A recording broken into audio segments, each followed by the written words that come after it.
کیا وہ Stinger missile جس نے کبھی سوویت یونین کی کمر توڑ دی تھی اب ایران کے کندھے پر آنے والا ہے؟ کیا $70 ملین کا ایک سودا دنیا کی سب سے مہنگی فضائیہ کو آسمان پر بے بس کر سکتا ہے؟ اگر یہ خبر سچ ہے تو اس کے راستے میں پاکستان کا نام کیوں گھسیٹا جا رہا ہے، جبکہ خود خبر دینے والے بھی اس راستے پر یقین سے کچھ نہیں کہتے؟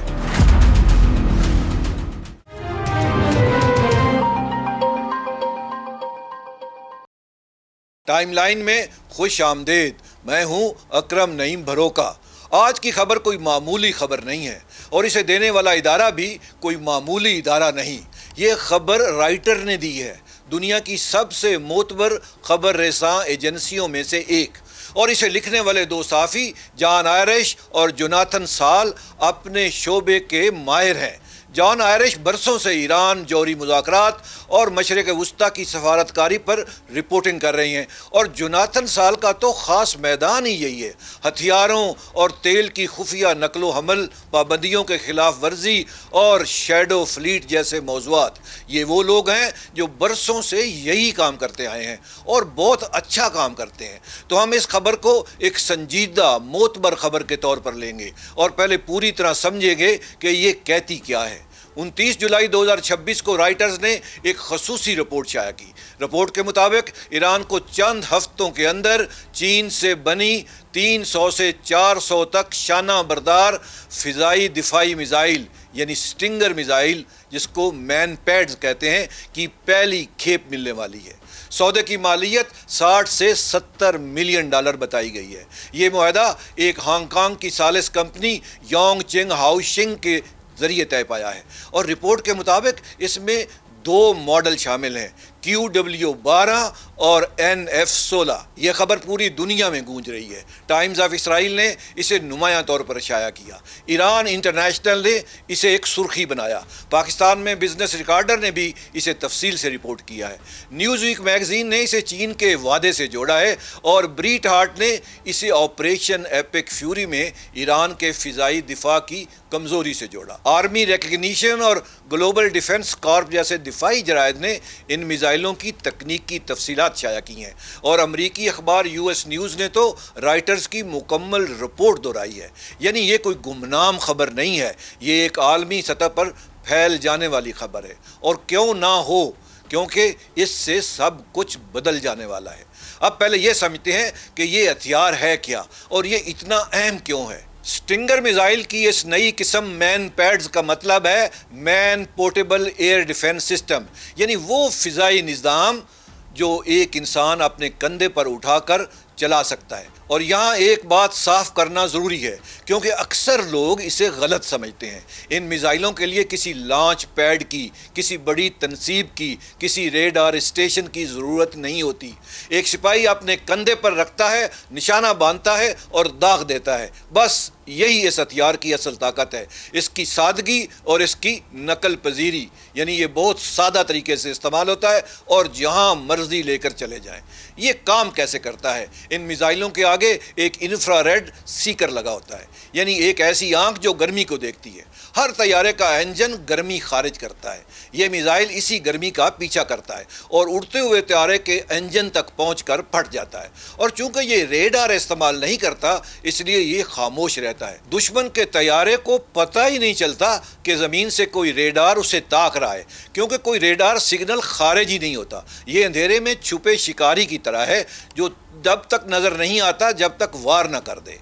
رائٹرز اور دفاعی جرائد کے مطابق یہ QW-12 اور FN-16 میزائل تقریباً 6 کلومیٹر کے فاصلے تک اور 4 کلومیٹر سے کم بلندی پر اڑتے ہوئے اہداف کو مار سکتے ہیں۔ یعنی یہ اونچائی پر اڑتے ہوئے بمبار طیاروں کے لیے تو خطرہ نہیں ہے، مگر کم اونچائی پر اڑتے طیاروں، ہیلی کاپٹروں، کروز میزائلز اور ڈرونز کے لیے یہ موت کا پیغام ہے۔ اور اگر ایران 400 میزائل حاصل کر لیتا ہے تو وہ اپنے 50 سے 100 تک کے مختلف حساس مقامات ہوائی اڈوں، میزائل بیسز، ریفائنریز، بجلی گھروں اور جوہری تنصیبات کے گرد ان کے چھوٹے چھوٹے دستے تعینات کر سکتا ہے۔ مگر یہ سمجھنے کے لیے کہ ایران کو ان ہی میزائلوں کی ضرورت کیوں ہے، ہمیں یہ جاننا ہوگا کہ فضائی دفاعی نظام کام کیسے کرتا ہے۔ کسی بھی ملک کا فضائی دفاعی نظام ایک پہاڑ کی طرح طے در طے ہوتا ہے۔ سب سے باہر کی طے لمبی رینج کے نظام کی ہے، جیسے روسی S-300 یا S-400 جو 200 سے 400 کلومیٹر دور اور بہت اونچائی پر اہداف کو مار سکتے ہیں۔ ان کے بعد درمیانی رینج کے نظام آتے ہیں اور سب سے اندر سب سے آخری طے یہی مین پیڈز ہیں، یہی سٹنگر میزائلز ہیں جو کم اونچائی پر قریب آ جانے والے خطرات کو روکتے ہیں۔ ہر طے کا اپنا علیحدہ کام ہوتا ہے اور جب سب مل کر اکٹھے کام کرتے ہیں تب جا کر آسمان محفوظ ہوتا ہے۔ اب یہاں ایک بات اور بھی ہے، آپریشن ایپک فیوری میں کیا ہوا؟ ایک دفاعی تجزیے کے مطابق امریکی اور اسرائیلی حملوں نے ایران کے وہ بڑے مستقل ریڈار اسٹیشنز اور لمبی رینج کے نظام یعنی باہر کی تہہ سب سے زیادہ تباہ کر دی۔ مگر اس کے بعد موبائل لانچر اور مین پیڈز یعنی سٹنگر میزائل یہ وہ سب اندر کی تہہ بچ گئے اور اتنے مؤثر رہے کہ ایک امریکی طیارہ تک گرا دیا۔ تو ایران نے کیا سیکھا کہ اس کی مہنگی بڑی مستقل طے تو تباہ ہو چکی ہے، مگر سستی چھوٹی چھپنے والی طے زندہ رہتی ہے اور لڑتی رہتی ہے۔ اسی لیے اب وہ اس سب سے اندرونی سب سے سستی طے کو مضبوط کر رہا ہے۔ اور یہ سمجھنے کے لیے کہ یہ ہتھیار جنگ کا نقشہ کیسے بدل سکتا ہے ہمیں زیادہ دور نہیں جانا پڑے گا، بس ہمیں اپنے پڑوس میں 40 سال پیچھے دیکھنا ہوگا۔ 80 کی دہائی میں جب سوویت یونین نے افغانستان پر قبضہ کیا تو اس کے پاس آسمان پر مکمل بالادستی تھی۔ سوویت ہیلی کاپٹرز خاص طور پر Mi-24 ہائنڈ گن شپ افغان وادیوں پر آزادانہ اڑتے اور مجاہدین کو تباہ کرتے۔ پہلے 6 سال افغان مجاہدین کے پاس اس فضائی طاقت کا کوئی جواب ہی نہیں تھا، وہ زمین پر بے بس تھے اور موت آسمان سے برستی تھی۔ پھر 1986 میں ریگن انتظامیہ نے ایک فیصلہ لیا، اس نے مجاہدین کو امریکی سٹنگر میزائل دیے، وہی شانہ بردار گرمی کا پیچھا کرنے والے میزائل، اور یہ سٹنگر میزائل بھی مجاہدین تک پاکستان کے راستے پہنچے۔ یعنی جس راستے کا آج الزام لگ رہا ہے وہ راستہ پہلے خود امریکہ نے استعمال کیا تھا۔ اور پھر اس کا نتیجہ کیا نکلا؟ 25 ستمبر 1986 کو جلال آباد کے قریب مجاہدین نے پہلی بار یہ سٹنگر میزائل چلائے اور چند لمحوں میں 3 سوویت ہائنڈ ہیلی کاپٹرز کو گرا دیا۔ اس ایک دن نے جنگ کا نقشہ بدل دیا۔ اس کے بعد سوویت پائلٹ خوف زدہ ہو گئے، انہیں اپنی حکمت عملی بدلنی پڑی۔ وہ اونچا اڑنے لگے، رات کو اڑنے لگے اور خطرناک مشن سے کترانے لگے۔ ایک کندھے پر رکھا جانے والا سستا ہتھیار دنیا کی سب سے بڑی فوجی طاقت کی فضائی بالادستی کو چیلنج کر رہا تھا۔ اور یہاں ان ہتھیاروں کا ایک تاریک پہلو بھی سمجھ لے۔ جنگ ختم ہونے کے بعد امریکہ خود اپنے دیے ہوئے سٹنگر میزائلوں کا خوف کھانے لگا۔ CIA نے برسوں کوشش کی کہ وہ افغانستان میں بچے ہوئے یہ سٹنگر میزائلز واپس خرید لے، مگر بیشتر سٹنگر میزائلز اس کے ہاتھ نہ آئے، کیونکہ سٹنگر میزائل کی یہی خوبی ہے جو اسے طاقتور بناتی ہے، سستے، چھوٹے، چھپنے والے۔ یہ وہی خطرناک ہتھیار ہیں جو غلط ہاتھوں میں چلے جائیں تو پوری دنیا میں کوہرام مچ جاتا ہے۔ یہ اتنے خطرناک ہتھیار ہیں کہ اگر ایک بار یہ غلط ہاتھوں میں چلے جائیں تو یہ نہ صرف جنگی طیاروں بلکہ مسافر طیاروں کے لیے بھی خطرہ بن جاتے ہیں، جن کے پاس ان سے بچنے کا کوئی حفاظتی نظام نہیں ہوتا۔ یہی وجہ ہے کہ دنیا کی ہر خفیہ ایجنسی ان ہتھیاروں کے پھیلاؤ سے ڈرتی ہے۔ اب اسی اصول کو آج کے ایران پر لاگو کریں۔ ایران نے ایپک فیوری میں سیکھا کہ وہ اپنے حساس ترین مقامات کو جدید فضائی طاقت سے نہیں بچا سکتا، تو اب وہ مہنگے بڑے نظاموں کی بجائے سینکڑوں سستے چھوٹے ریڈار پر نظر نہ آنے والے میزائل خرید رہا ہے، جو امریکی اور اسرائیلی طیاروں کو مجبور کر دیں گے کہ یا تو وہ اونچا اڑیں، دور سے وار کریں اور ہر مشن سے پہلے 2 بار سوچیں۔ یہی اس ہتھیار کی اصل حکمت عملی ہے۔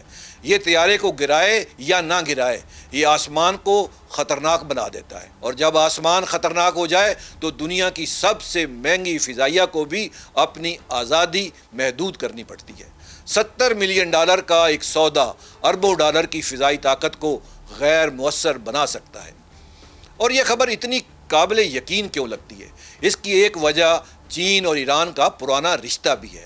2024 میں ایران نے چین کے ساتھ تجارت تقریباً $32 ارب کی کر دی۔ چین ایران کے تیل کا سب سے بڑا خریدار ہے، پابندیوں کے باوجود، اور چینی ہتھیار جیسے C-800 میزائل پہلے ہی ایران اور اس کے اتحادیوں کے پاس موجود ہیں۔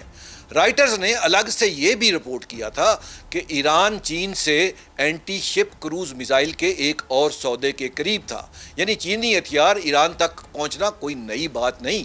یہی وجہ ہے کہ یہ خبر بے بنیاد نہیں لگتی، اور یہیں سے ایک بڑی سچائی بھی سامنے آتی ہے جو اس پوری خبر کا اصل متن ہے۔ خبر کے تمام تنازعات ایک طرف، ایک بات بالکل واضح ہے، ایران اس جنگ کو جاری رکھنے کے لیے ہر ممکن کوشش کر رہا ہے۔ وہ اپنے آپ کو مسلح کرنے کے لیے ہر دروازہ کھٹکھٹا رہا ہے، چاہے وہ چینی میزائل ہوں، چاہے روسی مدد ہو، چاہے اپنی مقامی پیداوار۔ رائٹرز کی یہ رپورٹ سچ ہو یا اس میں کچھ مبالغہ ہو، ایک بنیادی حقیقت کی طرف تو ضرور اشارہ کرتی ہے کہ ایران جھکنے کے لیے تیار نہیں، اور وہ اپنے فضائی دفاع کے خلا کو ہر قیمت پر بھرنا چاہتا ہے۔ یہ کوشش حقیقی ہے اور اس میں کوئی شک نہیں۔ اب اس خبر کو مکمل طور پر سمجھنے کے لیے ہمیں اس کے ان پہلوؤں پر بھی بات کرنی ہے جو کچھ سوال چھوڑ جاتے ہیں، کیونکہ ایک اچھی خبر کا احترام یہی ہے کہ اسے سنجیدگی سے پرکھا جائے۔ پہلا سوال یہ ہے کہ جیسے ہی یہ خبر آئی، ہر فریق نے انکار کر دیا۔ چین کی وزارت خارجہ نے اسے مکمل طور پر بے بنیاد قرار دیا۔ پاکستان نے کہا کہ چین سے ایران کو ہتھیاروں کی فراہمی میں پاکستان کے ملوث ہونے کی باتیں سراسر من گھڑت اور جھوٹ ہیں۔ حتیٰ کہ وائٹ ہاؤس نے بھی اسے ہلکا کرتے ہوئے کہا کہ کوئی بیرونی مدد ایران کی امریکیوں کو نشانہ بنانے کی صلاحیت نہیں بڑھا رہی۔ تو سوال یہ ہے کہ جب یہ خبر پھوٹی، جب یہ بات کھل چکی، تو ہر کوئی انکار کیوں کر رہا ہے؟ اس کا مطلب ہے کہ اس معاملے میں ہر فریق کے لیے اپنے مفادات ہیں جنہیں وہ چھپانا چاہتا ہے۔ اور دوسرا سوال، اور یہ سب سے اہم سوال ہے، رپورٹ کے مطابق یہ ترسیل ارومچی سے فضائی راستے اور پھر پاکستان سے گزر کر ایران تک ہوگی۔ مگر یہاں ایک باریک بات پر غور کریں جو خود رائٹرز کی رپورٹ میں بھی موجود ہے۔ خود رپورٹ یہ تسلیم کرتی ہے کہ ذرائع نے یہ واضح نہیں کیا کہ ترسیل ہوائی راستے سے ہوگی یا سڑک سے۔ خود رپورٹ کہتی ہے کہ ایک ایرانی اہلکار نے بتایا کہ ایران الگ سے زمینی راستے بھی تلاش کر رہا تھا، یعنی راستہ خود اصل رپورٹ میں بھی حتمی نہیں ہے، اور یہی اصل مسئلہ ہے۔ رائٹرز نے احتیاط سے ایک غیر مصدقہ تفصیل کے طور پر پاکستان کا ذکر کر دیا ہے، مگر بعد میں آنے والے کچھ ثانوی اداروں نے اس محتاط غیر یقینی تفصیل کو یقین میں بدل دیا اور اسے سی پیک راہداری تک جوڑ دیا۔ یہی وہ لمحہ ہے جہاں ایک ذمہ دار خبر میں چھپا ہوا ایک احتیاطی جملہ ایک یقینی الزام کی شکل اختیار کر جاتا ہے۔ اور یاد رکھیں، ایک معتبر خبر میں دفن ہوا ادھورا سچ ایک بے وقت جھوٹ سے کہیں زیادہ دور تک سفر کرتا ہے۔ اور پھر تیسرا سوال جو خالص منطق کا ہے، کیا چین دنیا کی دوسری بڑی طاقت اتنی کمزور ہے کہ اسے ایران تک ہتھیار پہنچانے کے لیے پاکستان کا راستہ درکار ہوگا، اور وہ بھی ایسا راستہ جس کا اعلان اخبار میں ہو جائے؟ چین کے پاس ایران تک براہ راست فضائی رسائی ہے۔ اگر چین یہ ہتھیار بھیجنا چاہتا ہے تو وہ خاموشی سے بھیج سکتا ہے۔ اور یاد رکھیں، اسی سال مئی میں شی جن پنگ نے صدر ٹرمپ کو ذاتی ضمانت دی تھی کہ چینی کمپنیاں بھی ایران کو ہتھیار نہیں دیں گی۔ تو یا تو وہ وعدہ جھوٹا تھا یا اس کہانی میں کچھ ایسا ہے جو سیدھا نہیں ہے۔ میری رائے میں، اور یہ صرف ایک تجزیہ کار کی رائے ہے، ارومچی سے پاکستان والا راستہ اس کہانی کا سب سے کمزور اور سب سے مشکوک حصہ ہے۔ یہ ایک توجہ ہٹانے والی تفصیل معلوم ہوتی ہے، جیسے کوئی دوسرا راستہ استعمال ہو رہا ہو لیکن نام اس راستے کا لیا جا رہا ہے، کیونکہ اس وقت پاکستان ایک نازک غیر جانبدار کردار نبھا رہا ہے جسے واشنگٹن سراہتا ہے، سعودی عرب گلے لگاتا ہے اور ایران اس پر مکمل ٹرسٹ کرتا ہے۔ ایسے میں پاکستان کو ایک ہتھیاروں کی راہداری بنا کر پیش کرنا، کسی کے فائدے میں ہو یا نہ ہو، پاکستان کی اس غیر جانبداری کو نقصان ضرور پہنچاتا ہے جو اس کی سب سے بڑی طاقت ہے، مگر یہاں دو چیزوں کو الگ کرنا بہت ضروری ہے۔ راستہ تو مشکوک ہے یا جان بوجھ کر مشکوک بنایا گیا ہے، مگر ایران کی اپنے آپ کو مسلح کرنے کی کوشش مشکوک نہیں ہے، وہ بالکل حقیقی ہے۔ راستے کی تفصیل ایک دھند ہو سکتی ہے، راستہ کچھ اور ہو سکتا ہے، مگر اس دھند کے پیچھے ایک ٹھوس حقیقت کھڑی ہوئی ہے کہ یہ جنگ اب ختم نہیں ہونے والی اور ایران اسے جاری رکھنے کے لیے پرعزم ہے۔ ہم رائٹرز اور اس کی ٹیم کے کام کا احترام کرتے ہیں۔ یہ ایک اہم معتبر خبر ہے اور اس کی مرکزی بات کہ ایران چینی فضائی دفاع حاصل کرنے کی کوشش میں ہے۔ ایک سنجیدہ پیش رفت تو ضرور ہے، مگر ایک اچھی خبر کا احترام یہی ہے کہ اس کے ہر جملے کو پرکھا جائے، اور جب ہم پرکھتے ہیں تو ہمیں ایک غیر مصدقہ راستہ ملتا ہے جو شاید جان بوجھ کر ڈالا گیا ہے۔ ہر فریق اس کا انکار کرتا ہے اور ایک ٹوٹتا ہوا وعدہ ملتا ہے۔ یہ گیپ اس بات کا ثبوت نہیں کہ خبر جھوٹی ہے، یہ گیپ اس بات کا ثبوت ہے کہ خبر ابھی مکمل نہیں، اور ایک تجزیہ کار کا فرض یہی ہے کہ وہ مکمل تصویر کا انتظار کرے اور تب تک سوالات پوچھتے رہے۔ ہم اس معاملے پر نظر رکھیں گے کیونکہ یہ کہانی ابھی ختم نہیں ہوئی، یہ بہت اہم کہانی ہے اور یہ اس پوری جنگ کا نقشہ بدل سکتی ہے۔ اپنا اور اپنے پیاروں کا خیال رکھیے گا اور اپنی رائے سے ضرور آگاہ کیجیے گا۔ اگلی ویڈیو تک اکرم نعیم بھروکا کو اجازت دیجیے۔ اللہ نگہبان۔